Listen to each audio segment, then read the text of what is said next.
주시는 하나님의 말씀은 한 구절인데요. 시편 2편 8절 말씀입니다. 시편 2편 8절 말씀 우리 다 같이 크게 한 목소리로 봉독하시겠습니다. 내게 구하라. 내가 이방 나라를 내 유업으로 주리니 내 소유가 땅 끝까지 이르리로다. 아멘. 하나님은 우리를 땅 끝으로 부르십니다. 저는 20대 초반에 잊지 못할 경험을 했습니다. 역사책에서나 보던 아프리카 땅 끝을 가봤는데요. 그곳은 남아프리카 공화국, 우리가 흔히 줄여서 남아공이라고 부르죠. 남아공에 수도가 있고 도시들이 많이 있는데 그 중에 케이프타운이라는 이 아프리카 대륙의 거의 끝에 최남단에 위치한 도시가 있습니다. 그곳을 가면 꼭 가야 할 명소가 희망봉입니다. 희망봉. 과거 유럽에서 뱃사람들이 배를 타고 아시아, 중국으로 가려면 아프리카 대륙을 이렇게 돌아서 가야 했습니다. 그래서 유럽에서 배가 출발하면 남쪽으로 1만 킬로를 쭉 내려가다가 그 땅끝 희망봉을 만나면 그곳에서 동쪽으로 방향을 바꾸는 것이죠. 거꾸로 집으로 돌아갈 때, 유럽으로 돌아갈 때도 이 희망봉을 거쳐서 유럽으로 돌아가게 되는 겁니다. 그래서 이 유럽 사람들의 생각에 그곳을 희망의 봉우리다, 희망봉 이렇게 이름을 짓게 된 것이죠. 제가 대학교 2학년 겨울 방학 때 전도 여행으로 그곳에 방문하게 되었습니다. 근데 그날 바람이 어마어마하게 불더라고요. 바람이 엄청 막 휘몰아치고 조금 막 비도 부슬부슬 내리는 날씨였습니다. 모자가 막 날아갈 정도로. 그래서 우리 팀이 우비를 뒤집어 쓰고 희망봉 등대 옆에 구석진 곳, 이 관광객이 별로 없는 곳에 앉아서 기도를 하게 됐습니다. 아프리카 대륙을 마음속에 떠올리면서 하나님, 많은 사람들이 아프리카는 소망이 없는 땅, 절망의 땅, 어둠의 땅, 사망의 땅이라고 말하는데 하나님, 아프리카에 소망이 되어 주시옵소서. 복음이 이 대륙 구석구석 가운데 들어가게 하여 주옵소서. 수많은 사람들이 주님의 이름을 알고 주님을 예배하게 하여 주옵소서. 땅끝이라고 불리는 이 희망봉으로부터 시작하여 온 대륙 가운데 복음이 전파되게 하여 주옵소서. 그렇게 간절히 기도했습니다. 기도를 마치고 우리가 땅끝에서 왔으니까 찬양을 불러야 된다. 땅끝에서라는 찬양이 있거든요. 주께서 주신 동산에 땀 흘리고 씨를 뿌리며 내 모든 삶을 드리리 날 사랑하시는 내 주님께. 후렴을 가면요, 땅끝에서 주님을 맞으리 주께 드릴 열매 가득 안고 땅의 모든 끝 찬양하라. 주님 오실 날 예비하라. 땅의 모든 끝에서 주님을 맞이하리. 영광의 주님 곧 오시리라. 아멘. 이런 찬양이 있습니다. 오래된 찬양이어서 아마 여러분 잘 모르실 텐데요. 땅의 이 끝에서 저 끝까지 모든 땅들은 사실 하나님의 통치와 주권이 미치는 영역이라는 것이죠. 지금도 하나님은 온 땅을 구석구석 다스리시고 계십니다. 오늘 땅끝이라는 주제로 함께 말씀을 나누려고 하는데요. 이 주를 묵상할 때 제 마음속에 세 가지 질문이 떠올랐습니다. 오늘날의 땅끝은 과연 어디일까? 우리가 땅끝으로 가려면 무엇을 해야 할까? 그리고 세 번째로 땅끝에서 우리는 과연 누구를 만나게 될까? 이 세 가지 질문을 통해서 함께 은혜를 받기를 소망합니다. 첫 번째로 오늘날의 땅끝은 어디일까요? 부활하신 예수님은 제자들에게 여러 가지로 말씀을 하셨습니다. 그 중에 가장 중요한 말씀이 있다면 사도행전 1장 4절 이하의 말씀인데요. 이 말씀을 한번 같이 읽어보겠습니다. 4절과 5절 시작. 사도와 함께 모이사 그들에게 분부하여 이르시되 아버지께서 약속하시는 것을 기다리라. 요한은 물로 세례를 베풀었으나 너희는 몇 날이 못되어 성령으로 세례를 받으리라 하셨느니라. 아멘. 이 말씀을 들었는데 제자들은 이해하지 못했습니다. 여전히 이스라엘 나라 우리 주권의 회복, 독립을 꿈꾸었습니다. 그때 머뭇거리는 제자들에게 주님이 다시 한번 재차 말씀하십니다. 7절과 8절인데요. 때와 시기는 아버지께서 자기의 권한에 두셨으니 너희가 알 바 아니요 오직 성령이 너에게 임하시면 너희가 권능을 받고 예루살렘과 온 유대와 사마리아와 땅끝까지 이르러 내 증인이 되리라 하시니라. 아멘. 성령이 임하시면 권능을 받고 세계 선교가 시작된다. 그런데 그 선교가 어디서부터 시작되고 어디서 끝나는가? 말씀을 보면 답이 다 나와 있죠. 예루살렘으로부터 시작하여 땅끝에서 세계 선교가 마치게 될 것이다. 내 지명이 나옵니다. 예루살렘, 유대, 사마리아, 땅끝. 예루살렘과 유대는 이스라엘 땅이죠. 그곳은 제자들이 접근하기 쉬운 땅입니다. 마음만 먹으면 충분히 가서 복음을 전할 수 있습니다. 예수 이름을 전할 수 있습니다. 그러나 사마리아부터는 다릅니다. 그것은 유대인과 이방인들의 피가 섞인 땅, 혼혈의 땅, 더러운 땅, 율법적으로 부정한 땅입니다. 그래서 정통 유대인들은 사마리아 땅을 가지 않았습니다. 사마리아 사람들과 말도 섞지 않았습니다. 겸상하지 않습니다. 무시합니다.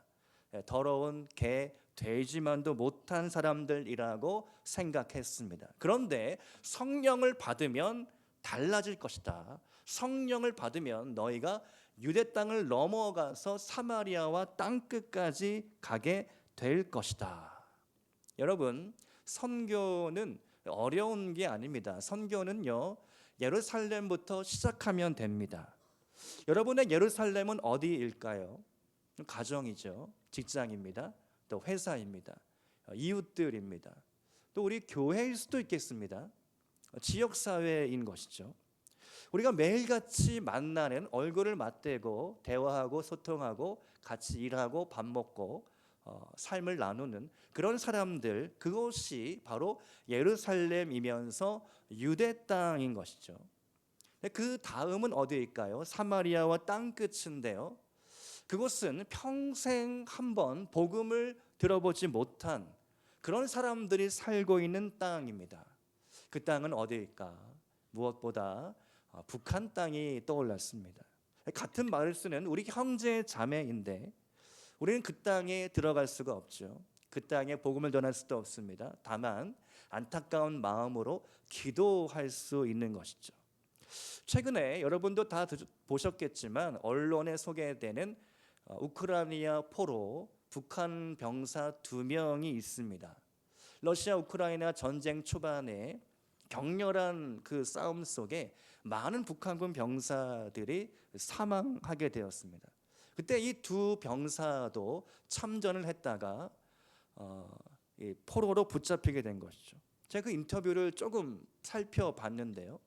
어떻게 포로가 되었습니까? 물어보니까 총을 맞고 부상을 당해 피를 너무 많이 흘려서 정신을 잃었고 그때에 잡히게 됐다는 겁니다. 그러면서 자기가 포로가 된 것을 너무 후회하고 내가 살아있는 게 너무 안타깝고 너무 후회스럽다. 왜 그러냐 했더니 포로가 되기 전에 내가 죽었어야 했는데, 북한에서는 포로가 되면 배신자, 변절자가 되는 것이므로 포로되기 전에 다 수류탄을 까서 자살해라, 죽어라, 그렇게 세뇌교육을 시킨다는 겁니다. 이 북한군 이 포로 2명의 얼굴을 제가 자세히 봤는데요, 너무나 어두운 겁니다. 절망, 사망의 그림자가 가득한 것이죠. 소망이 없는 하루하루를 그 우크라이나 그 포로 수용소에서 살아가고 있는 것입니다. 얼마나 마음이 아프던지요. 우리가 북한을 생각할 때 그러한 하나님의 마음으로 북한 땅과 그 북한의 백성들을 바라보고 있는가 한번 돌아보게 되는 것이죠. 또 북한 땅뿐만 아니라 중국 땅도 있죠. 선교사님들이 다 철수해서 더 이상 복음을 전할 수가 없는 땅입니다. 이슬람 국가들이 있습니다. 이러한 나라들은 선교사들이 비자를 발급받지 못해 위장 신분으로 들어가야 하는 그런 어둠의 땅끝인 것이죠. 오늘날 그러한 땅끝에 하나님은 소망을 주시고 그 땅을 향하여 나아가라라고 말씀하시는 것이죠. 땅끝 사명을 우리에게 주시고 있습니다. 그런데 우리는 눈을 감고 귀를 닫고 있는 것은 아닐까? 사도행전을 읽다가 보면요, 의외의 사건이 하나 발생하게 됩니다. 예루살렘 교회가 잘 됐습니다. 부흥했습니다. 성장했습니다. 구제를 열심히 했고 섬김과 사랑과 은혜가 충만한 교회였습니다. 모든 성도들이 모여서 말하기를 우리 교회 같은 교회는 없을 거야. 이곳이 천국이구나. 날마다 할렐루야 찬양하면서 기쁨이 가득했습니다. 그런데 어느 날 뜻밖의 핍박이 교회에 찾아오게 되죠. 사도행전 8장입니다. 8장 1절 말씀을 보면 그날에 예루살렘에 있는 교회에 큰 박해가 있어 사도 외에는 다 유대와 사마리아 모든 땅으로 흩어지니라. 코로나 시대에 정부가 교회 문을 닫으라고 했듯이 큰 박해와 환란이 그날에 예루살렘 교회에 덮쳤습니다. 사내들인 공회, 예루살렘의 권력자들이 교회 문 닫아라. 안 되겠다. 더 이상 우리가 좌시할 수 없다.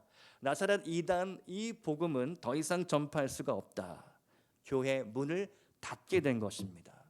성도들이 어떻게 반응했을까요? 이제 우리가 어디 가서 신앙생활을 해야 할까? 끝난 거 아닌가? 실망하고 좌절하게 된 것이죠. 그런데 반전의 역사가 일어나게 됩니다. 사도행전 8장 4절과 5절 말씀인데요. 하나님이 새 일을 행하시죠. 우리 한번 같이 읽겠습니다. 4절 시작. 그 흩어진 사람들이 두루 다니며 복음의 말씀을 전할세 빌립이 사마리아 성에 내려가 그리스도를 백성에게 전파하니. 우리가 잘 아는 말씀입니다. 빌립이 사마리아 성에 가서 복음을 전파합니다. 에디오피아 내시를 만납니다. 이 복음이 유대 땅을 넘어서 사마리아 땅으로 전해지는 일들이 이루어지게 되는 것이죠.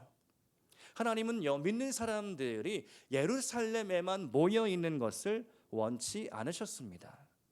복음을 전파하라고 성령 주고 은혜 주고 축복 주고 물질 주고 평탄한 복을 주셨는데 가만히 보니까 자기들끼리만 모이는 겁니다. 복음을 전하러 사마리아 땅으로 가지 않는 겁니다.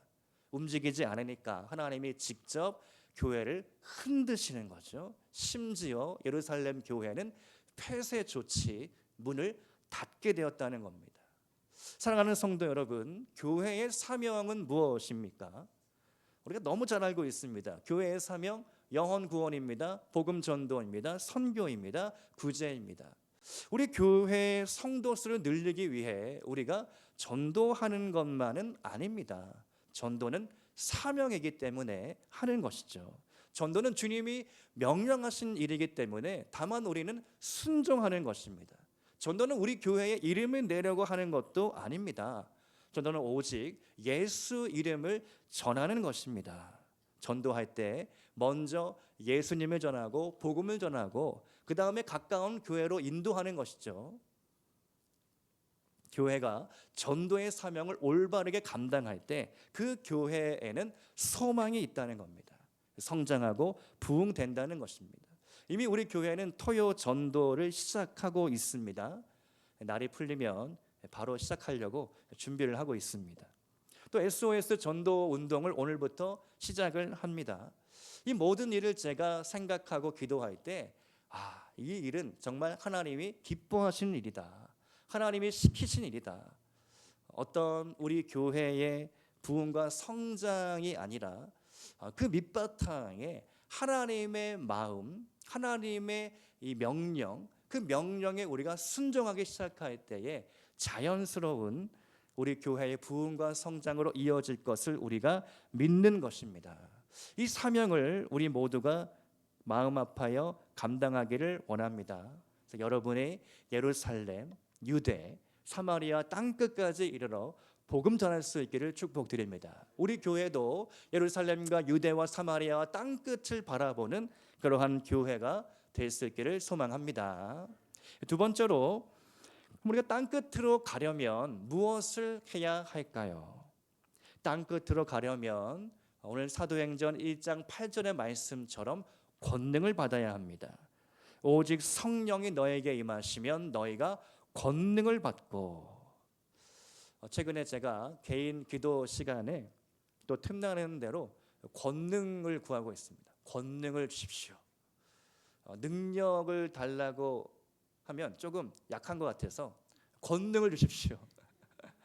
설교할 때 말씀의 권능이 나타나게 하여 주옵소서. 힘있게 하여 주시옵소서. 성령께서 역사하여 주셔서 하나님의 마음, 하나님의 말씀만을 전하게 하여 주옵소서.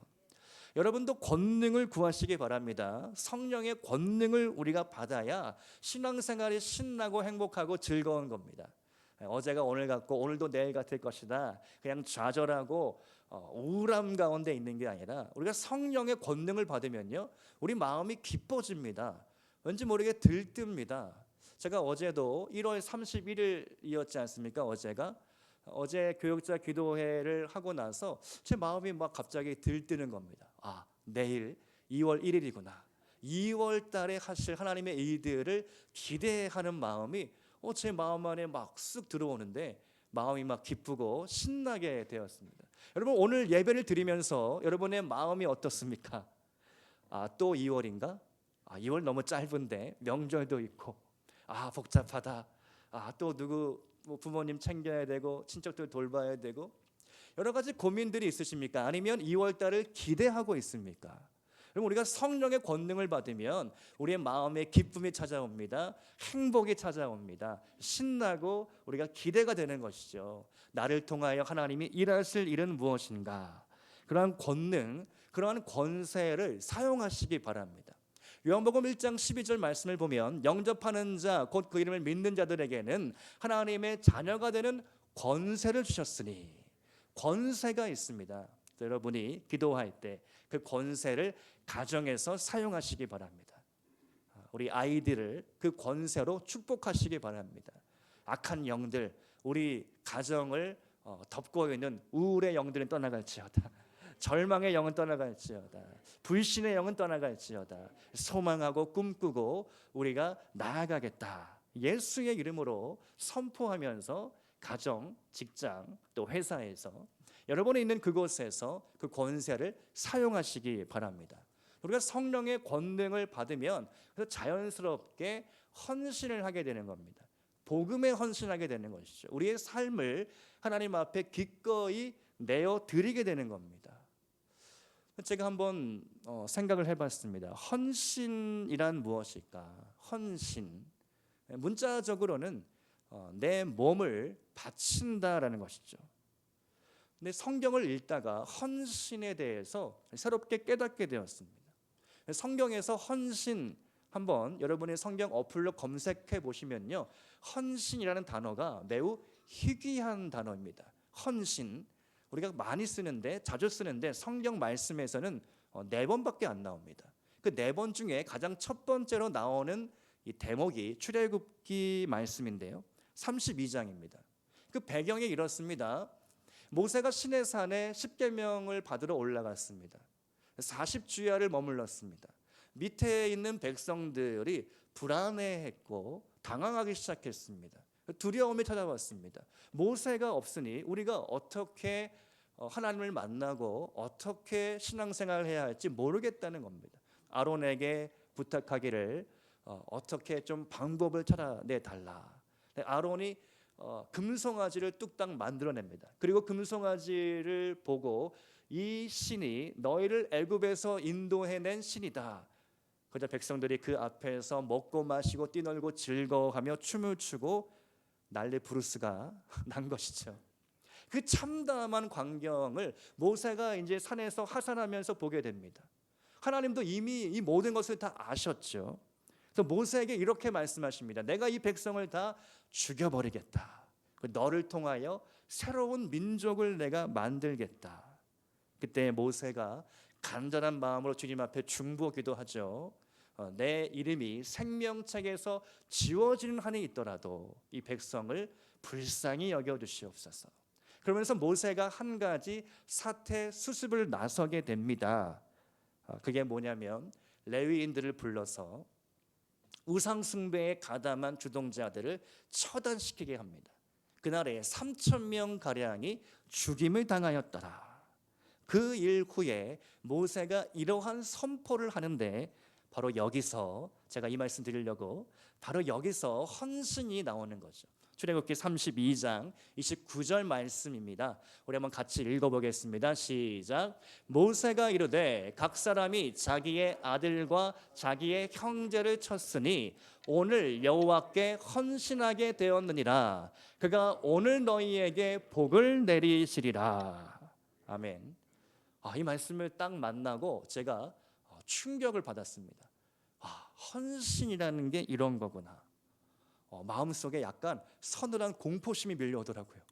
자기의 아들들과 형제까지도 처단하는 것, 그게 헌신이구나. 이 헌신이라는 이 두 글자의 무게감이 얼마나 무거운지 제 마음이 덜컥 내려앉는 것만 같았습니다. 내가 앞으로 이러이러하게 헌신했다, 내가 나의 삶을 드렸다, 이 말은 조심해서 써야 되겠구나. 여러분, 헌신이란 이런 것입니다. 내가 가장 사랑하는 것까지도 주님을 위해 드릴 수 있는 것. 신약으로 넘어오면 나 자신을 십자가에 못 박는 것이죠. 나를 죽이는 겁니다. 내 자아의 욕망을 죽이는 것. 내가 사랑했던 세상 것들, 내가 품었던 욕망들, 그런 모든 것들을 다 없애고 정리하고 바꾸는 것, 그것이 헌신이라는 겁니다. 제가 나름대로 이렇게 헌신을 정리해 봤습니다. 욕망의 죽음이 헌신이다. 욕망의 죽음이 헌신이다. 내 자아를 십자가에 끌어올려 내가 나 스스로를 못 박아 죽이는 겁니다. 그럴 정도의 각오가 없이는 하나님 앞에 헌신했다라고 말하지 못한다는 겁니다. 로마서 12장 1절 2절에서도 헌신에 대해서 사도 바울이 이렇게 설명하죠. 우리 같이 한번 읽어보겠습니다. 시작. 그러므로 형제들아, 내가 하나님의 모든 자비하심으로 너희를 권하노니 너희 몸을 하나님이 기뻐하시는 거룩한 산 제물로 드리라. 이는 너희가 드릴 영적 예배니라. 너희는 이 세대를 본받지 말고 오직 마음을 새롭게 함으로 변화를 받아 하나님의 선하시고 기뻐하시고 온전하신 뜻이 무엇인지 분별하도록 하라. 아멘. 마음을 새롭게 해야 합니다. 말씀 앞에 나아가야 합니다. 그리고 하나님의 뜻이 무엇인지 살펴야 합니다. 분별해야 합니다. 그것이 헌신자의 마땅한 삶의 태도라는 것이죠. 우리가 땅끝을 바라보기 시작하면 우리의 삶의 우선순위들이 정리하게 되는 겁니다. 선교가 내 삶의 중심이 되고 우선순위가 될 때 나의 욕망들이 하나하나씩 차곡차곡 없어지고 사라지게 되는 겁니다. 그것은 별로 중요하지 않게 되는 겁니다. 가장 중요한 것, 가장 본질적인 것, 가장 높으신 하나님의 뜻을 만난 자는 그 이하의 모든 것들을 아낌없이 버리는 것이죠. 여러분, 복음에 헌신하시길 바랍니다. 사랑에 헌신하시기 바랍니다. 한 영혼의 생명에 헌신하시기 바랍니다. 헌신이 무겁고 어려운 일이지만 그 헌신의 삶 가운데 드릴 때에 여러분의 영혼이 오히려 자유롭게 가볍게 하나님을 향하여 날아오를 줄로 믿습니다. 헌신의 삶을 향하여 달려나갈 수 있기를 축복드립니다. 세 번째로, 그럼 우린 땅끝에서 누구를 만나게 될까요? 제가 어느 선교사님의 책에서 이런 글을 읽게 되었는데요. 선교지에서 중국 가정교회 지도자들을 한 선교사님이 만나게 됐습니다. 어렵게 만나게 된 것이죠. 낯선 땅, 낯선 나라에서 선교하는 이야기를 나누다가 마지막에 헤어질 때가 되었습니다. 서로의 기도 제목을 나누는 시간이었습니다. 중국 측의 지도자들이 결혼한 표정으로 이렇게 기도 제목을 나눕니다. 우리에게는 오직 한 가지 기도 제목만 있습니다. 그것은 중국의 지하 교회가 지상으로 올라오지 않는 것입니다. 우리는 이 한 가지만을 위해 기도하고 있습니다. 예수님의 약속대로 이 땅에 다시 오시는 그날까지 중국의 지하 교회가 지금 이 상태로 고난과 핍박을 이겨내며 사는 것입니다. 선교사님이 그 말씀을 듣고 너무나 의아해하는 거죠. 아니, 지하 교회가 지상으로 올라와 자유롭게 복음을 나누고 그리고 신앙을 생활을 할 수 있다면 그보다 행복한 일이 없을 텐데 왜 그러한 기도 제목을 품고 있을까? 그때에 이 중국 측 지도자가 계속해서 나누는 겁니다. 우리는 세계 교회사를 잘 알고 있습니다. 기독교 초기 유럽과 미국의 부흥을 통해 온 땅에 복음이 전파되었습니다. 그들은 목숨 걸고 아프리카와 아시아로 나아갔습니다. 가장 어려운 땅 밀림 오지 산속으로 들어갔습니다. 모든 교회는 선교에 동참하면서 놀라운 부흥을 맛보았습니다. 그러나 지금 유럽의 교회들은 술집과 이슬람 사원으로 변했습니다. 그들은 더 이상 하나님을 찾지 않습니다. 교회가 배부르기 시작하면서 첫 마음을 잊어버렸기 때문입니다. 세상적인 가치관을 따르면서 점점 간절함을 잃게 되었습니다. 자본주의의 잠식당에 하나님 대신 돈을 섬기게 되었습니다. 우리는 한국 교회에서도 잘 알고 있습니다. 한국은 전쟁과 가난의 역사 속에 오직 하나님만이 희망이요 전부요 미래였던 때가 있었습니다. 그러나 경제가 부흥하면서 점점 하나님보다 다른 것으로 눈을 돌리기 시작했습니다. 만약 중국의 지하 교회가 지상으로 올라와 유럽과 미국, 한국 교회처럼 된다면 10년 안에 무너질 것입니다. 지금 중국의 많은 교회들은 젊은 청년들을 선교사로 파송하고 있습니다. 신학교도 없고 훈련 프로그램도 없고 재정 후원도 별로 없지만 그들에게는 순전한 마음이 있습니다. 고난과 핍박 가운데 믿음이 연단되었기 때문에 그들은 가장 어려운 최전방 선교지에 기꺼이 자원함으로 들어갑니다. 중국 정부가 계속 공산 사상으로 나라를 다스리기를 원합니다. 그래야 하나님께서 우리 중국 교회를 쓰실 것입니다. 중국 가정교회가 마지막으로 핍박받는 순교를 감당하는 교회가 되기를 원합니다. 우리는 땅끝으로 가기를 마다하지 않을 것입니다. 마침내 그곳에서 하나님을 뵐 것입니다. 이 마지막 말이 너무나 인상적이었습니다. 땅끝에서 우리는 주님을 만나게 될 것입니다. 얼마나 멋진 말입니까? 그런데 중국의 성도님들 입장에서는 너무나 현실의 삶이 팍팍하고 어려운 것이죠. 어느 날 우리 교회 목사님이 잡혀가서 옥고를 치를지 언제 나올지 모르는 상황입니다. 제가 중국에 있을 때 가정교회 청년들, 지도자들을 만나 보았습니다. 그들은요 가난을 어려워하지 않습니다. 돈이 없으면 그냥 없는 대로 삽니다. 푼돈 몇 원 가지고 그냥 간단하게 하루 한 끼, 두 끼 정도 해결해도 별로 불만이 없습니다. 가진 것이 정말 별로 없습니다. 보따리 하나 정도 들고 다니는 사람들을 봤습니다. 헌신의 수준이 놀라운 것이죠. 그래서 정말 가장 오지 중에 오지 그런 곳에는 중국의 청년들, 선교사들이 들어가고 있는 것입니다. 주로 20대 초반의 청년들이 죽음을 각오하며 그 땅끝 마을로, 땅끝으로 그들이 들어가고 있다는 사실입니다. 2년 전에 한 선교사님이 우리 교회에 와서 함께 기도하는 시간이 있었는데요. 그때 이사야 55장 2절의 말씀을 주셨습니다. 보라, 내가 알지 못하는 나라를 내가 부를 것이며 너를 알지 못하는 나라가 내게로 달려올 것은 여호와 내 하나님 곧 이스라엘의 거룩하신 이로 말미암음이라. 이는 그가 나를 영화롭게 하였느니라. 아멘. 이 말씀을 받고 나서 알지 못하는 나라를 내가 부를 것이고 그 나라가 내게로 달려오게 될 것이다.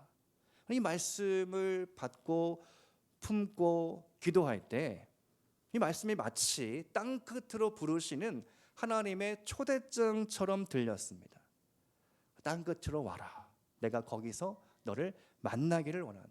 너가 알지 못하는 나라와 민족들을 너가 만나게 될 것이다. 또 제가 이 말씀을 받고 계속해서 품고 기도했습니다. 그래서 그때에 하나님이 주신 말씀 중에 하나가 시편 2편 8절의 말씀인 것이죠. 내게 구하라. 내가 이방 나라를 내 유업으로 주리니 내 소유가 땅 끝까지 이르리로다. 아멘. 이 마음을 품고 있습니다. 그래서 저는요 기도하고 있습니다. 우리 교회가 땅 끝으로 가는 교회가 되기를 원합니다.